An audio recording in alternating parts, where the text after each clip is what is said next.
रामचरितमानस का राजस्थानी में अनुवाद करने वाले वैद्य पुरुषोत्तम दत्त जी प्रमथ को मैं प्रणाम करता हूं। साथियों, फुलेरा विधानसभा क्षेत्र 1957 में गठित हुआ था। तब से अब तक एक उपचुनाव के साथ कुल 15 विधानसभा चुनाव हुए हैं।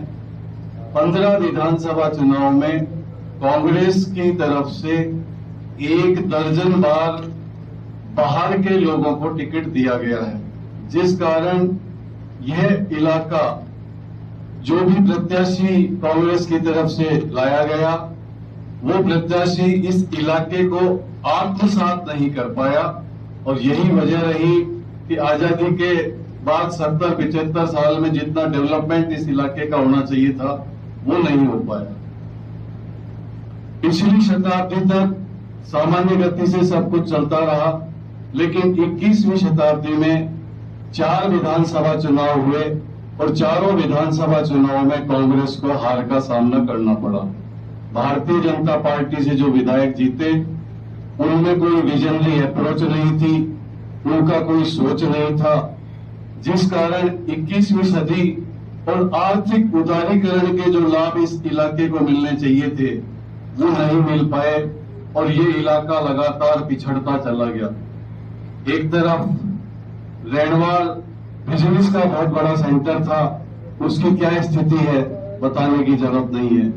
दूसरी तरफ सांभर गोल्डन सिटी कहलाता था ब्रिटिश शासन काल के दौरान, और हिंदुस्तान की इकोनॉमी में बहुत बड़ा योगदान सांभर का रहता था। पिछले 20-25 साल में सांभर की क्या स्थिति हुई आपके सामने है। फुलेरा रेल नगरी थी, एशिया का सबसे बड़ा मीटर गेज का यार्ड था, लेकिन वो भी विकास की दौड़ में पिछड़ गया। रेणवाल के अलावा नरेगा इंडस्ट्रियल टाउन था, और नरेगा का में तो आज एक भी इंडस्ट्री काम नहीं कर रही। साथियों, जो विधायक होता है वो जनता और क्षेत्र तथा सरकार के बीच पुल का काम करता है। विधायक अपनी विजनरी अप्रोच से डेवलपमेंट के काम करवाया करता है, लेकिन इस 21वीं शताब्दी में हमारे विधायक डेवलपमेंट के काम उस अपेक्षा के अनुरूप नहीं करवा पाए जो कि नीडेड था। नंबर 2, 21वीं सदी के 4 विधानसभा चुनाव में हम हार का सामना हमें करना पड़ रहा है। इसका हमें भी मलाल है, हमें भी पीड़ा है। ये हार क्यों हुई, इसके कारणों पर तो नहीं जाएंगे, लेकिन फुलेरा विधानसभा क्षेत्र का जो वोट पैटर्न है वो मैं आपसे जरूर शेयर करूंगा। इस विधानसभा क्षेत्र में कुल 2,60,000 वोट हैं एवरेज। इन 2,60,000 वोटों में 90,000 वोट ऐसा है जो प्योर कांग्रेस आइडियोलॉजी का है, 80,000 वोट ऐसा है जो भारतीय जनता पार्टी की आइडियोलॉजी का है, और 90,000 वोट फ्लोटिंग है। फ्लोटिंग वोट निर्णायक वोट हुआ करता है, वो प्रत्याशी देश काल और परिस्थिति देखकर वोट करता है। पिछले जितने भी विधानसभा चुनाव हुए, कांग्रेस विचारधारा के सभी मतदाताओं ने कांग्रेस के पक्ष में पूर्ण समर्थन जताया और कांग्रेस को अपनी तरफ से पूरा वोट दिया, लेकिन निर्णायक मतदाताओं को वोट कांग्रेस को नहीं मिल पाए। इसके पीछे वजह थी कांग्रेस की तरफ से लगातार बाहर के लोगों को प्रत्याशी बनाना। हम इस मंच से सिंगल लाइन की मांग कर रहे हैं।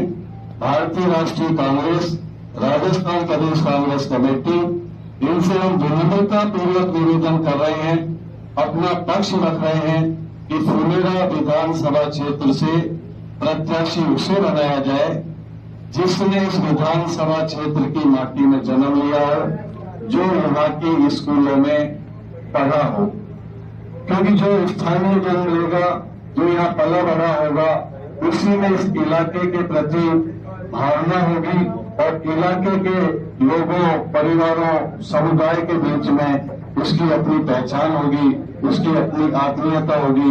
वो समझेगा तभी इस इलाके का विकास करवा पाएगा। हमारी तो एक ही मांग है कि टिकट उसी को दिया जाए जो इस विधानसभा क्षेत्र में जन्मा हो, जो यहाँ पढ़ा हुआ हो। पिछले 4 चुनाव में 3 चुनाव ऐसे रहे जब कांग्रेस ने एक परिवार विशेष को टिकट दिया और उस परिवार विशेष को निर्णायक मतदाताओं ने बहुत ज्यादा फेवर नहीं किया। इस कारण कांग्रेस पिछड़ी। हम तो ऑल इंडिया कांग्रेस कमेटी और पीसीसी से यही कहेंगे कि परिस्थिति देखते हुए स्थानीय उम्मीदवार को प्रोत्साहित करें। हम मंच पर जितने लोग बैठे हैं वो तो यहाँ हैं, इसके अलावा जिन भी स्थानीय लोगों ने इस विधानसभा क्षेत्र से टिकट के लिए आवेदन किए हैं वो सब हमारे साथ हैं और हमारा कांग्रेस से ये निवेदन है कि हम में से किसी को भी टिकट दे दे। हम सब एकजुट हैं, एक साथ हैं। कांग्रेस जिसको भी टिकट देगी हम उसके साथ हैं और उसको बड़े मार्जिन से जिताकर इस विधानसभा क्षेत्र से भेजेंगे। धन्यवाद, आभार।